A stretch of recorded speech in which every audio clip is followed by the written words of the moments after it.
Le premier livre des Chroniques, chapitre 4.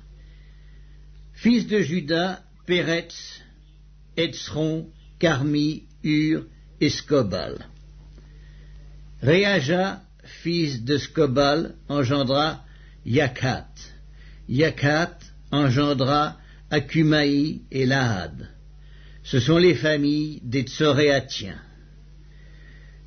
Voici les descendants du père d'Étam: Yisraël, Yiskma et Yibbash. Le nom de leur sœur était Atselet-Poni. Pénuel était père de Guédor et Ézer père de Huska. Ce sont là les fils de Hur, premier-né d'Ephrata, père de Bethléem. Ascur, père de Tekoa, eut 2 femmes, Éléa et Nahara. Nahara lui enfanta Acusam, Épher, Téméni et Akastari. Ce sont là les fils de Nahara. Fils de Éléa, Tseret, Tsokar et Etnan. Kotz engendra Anub et Atsobéba et les familles d'Akarkel, fils d'Arum. Yébetz était plus considéré que ses frères. Sa mère lui donna le nom de Yébetz en disant: c'est parce que je l'ai enfanté avec douleur. Yébetz invoqua le Dieu d'Israël en disant: si tu me bénis et que tu étendes mes limites, si ta main est avec moi et si tu me préserves du malheur, en sorte que je ne sois pas dans la souffrance. Et Dieu accorda ce qu'il avait demandé. Kélub, frère de Skuka, engendra Mékir, qui fut père d'Eskton.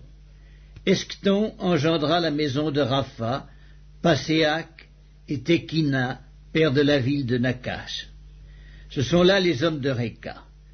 Fils de Kénaz, Othniel et Séraja. Fils d'Othniel, Attat. Méonotaï engendra Ophra.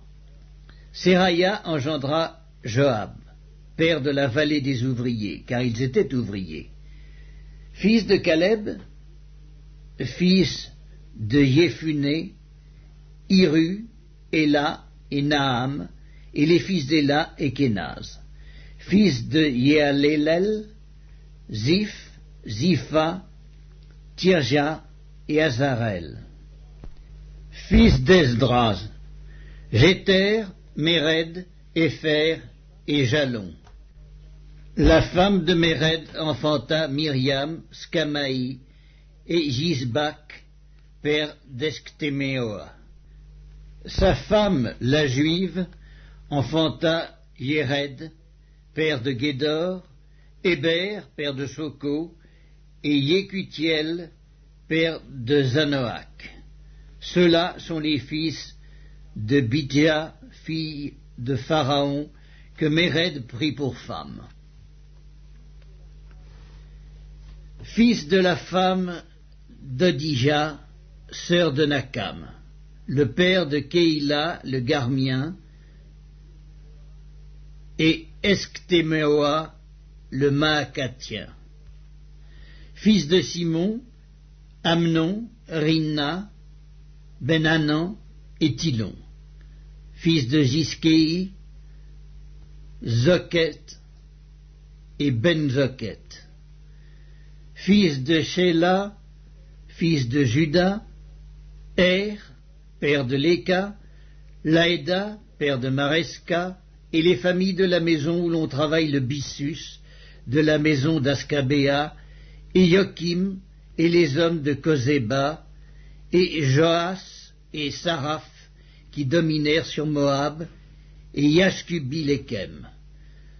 Ces choses sont anciennes, c'étaient les potiers et les habitants des plantations et des parcs. Ils demeuraient là près du roi et travaillaient pour lui. Fils de Siméon, Némuel, Jamin, Jarib, Zérak, Saül. Fils de Saül, Scalum, Mibsam son fils. Miskma son fils. Fils de Miskma, Hamuel son fils. Zakur son fils. Skimei son fils. Skiméi eut 16 fils et 6 filles. Ses frères n'eurent pas beaucoup de fils, et toutes leurs familles ne se multiplièrent pas autant que les fils de Juda.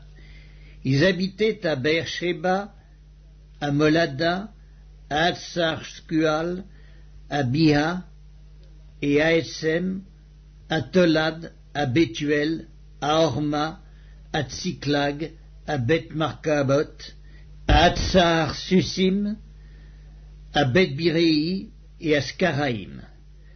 Ce furent là leurs villes jusqu'au règne de David et leurs villages. Ils avaient encore Étam, Haïn, Rimmon, Token et Ascan, 5 villes, et tous les villages aux environs de ces villes, jusqu'à Baal. Voilà leurs habitations et leur généalogie.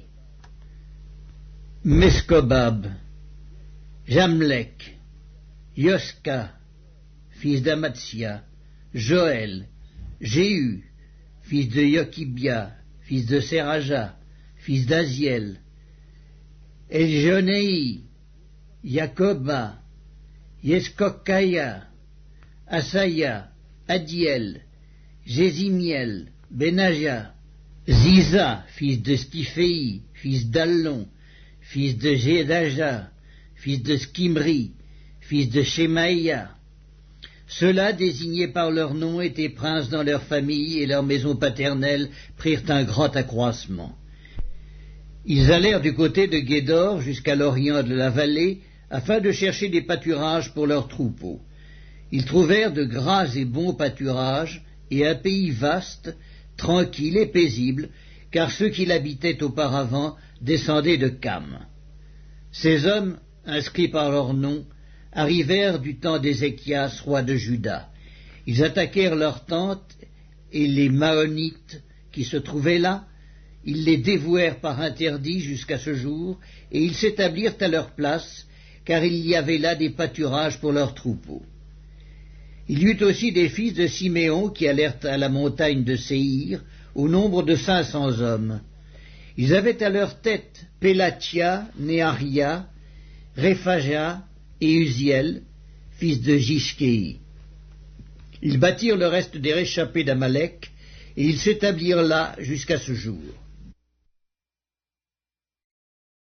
Le premier livre des Chroniques, chapitre 5.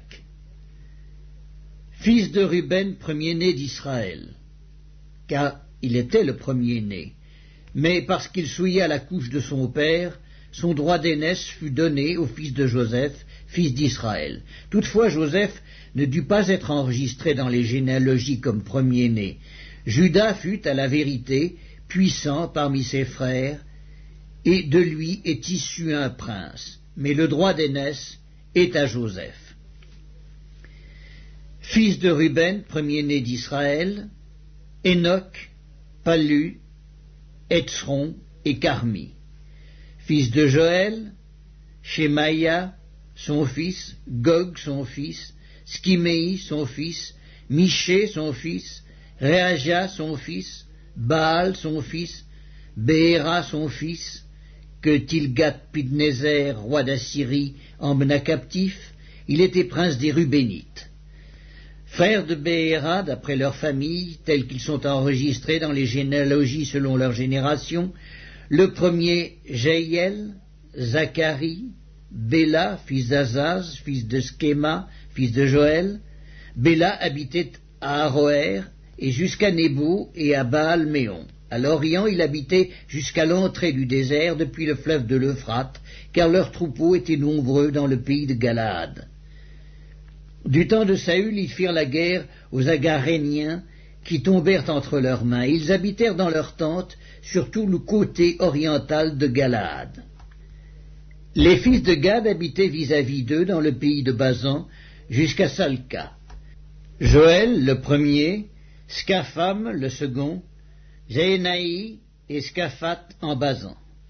Leurs frères, d'après les maisons de leur père, Michaël, Mesculam, Skeba, Joraï, Jaécan, Zia et Héber, 7. Voici les fils d'Abikaïl, fils de Uri, fils de Jaroach, fils de Galaad, fils de Michaël, fils de Yeskiskaï, fils de Yakdo, fils de Buz. Aki, fils d'Abdiel, fils de Guni, étaient chefs des maisons de leur père. Ils habitaient en Galaad, en Basan et dans les villes de leur ressort, et dans toutes les banlieues de Saron jusqu'à leurs extrémités. Ils furent tous enregistrés dans les généalogies du temps de Yotam, roi de Juda, et du temps de Jéroboam, roi d'Israël. Les fils de Ruben, les Gadites et la demi-tribu de Manassé avaient de vaillants hommes, portant le bouclier et l'épée, tirant de l'arc, et exercés à la guerre, au nombre de 44 760, en état d'aller à l'armée. Ils firent la guerre aux Agaréniens, à Gétur et à Naphish et à Nodab. Ils reçurent du secours contre eux, et les Agaréniens et tous ceux qui étaient avec eux furent livrés entre leurs mains. Car pendant le combat, ils avaient crié à Dieu, qui les exauça, parce qu'ils s'étaient confiés à lui. Ils prirent leurs troupeaux, 50 000 chameaux, 250 000 brebis, 2 000 ânes et 100 000 personnes, car il y eut beaucoup de morts, parce que le combat venait de Dieu. Et ils s'établirent à leur place jusqu'au temps où ils furent emmenés captifs. Les fils de la demi-tribu de Manassé habitaient dans le pays depuis Basan jusqu'à Baal-Hermon et à Sénir et à la montagne d'Hermon. Ils étaient nombreux. Voici les chefs des maisons de leurs pères: Épher, Hiskei, Eliel, Azriel, Jérémie, Odavia et Yagdiel, vaillants hommes, gens de renom, chefs des maisons de leurs pères. Mais ils péchèrent contre le Dieu de leur père, et ils se prostituèrent après les dieux des peuples du pays que Dieu avait détruits devant eux. Le Dieu d'Israël excita l'esprit de Pul, roi d'Assyrie, et l'esprit de Tilgat-Pilnézer, roi d'Assyrie, et Tilgat-Pilnézer emmena captifs les Rubénites, les Gadites et la demi-tribu de Manassé, et il les conduisit à Calak, à Chabor, à Hara et au fleuve de Gozan, où ils sont demeurés jusqu'à ce jour.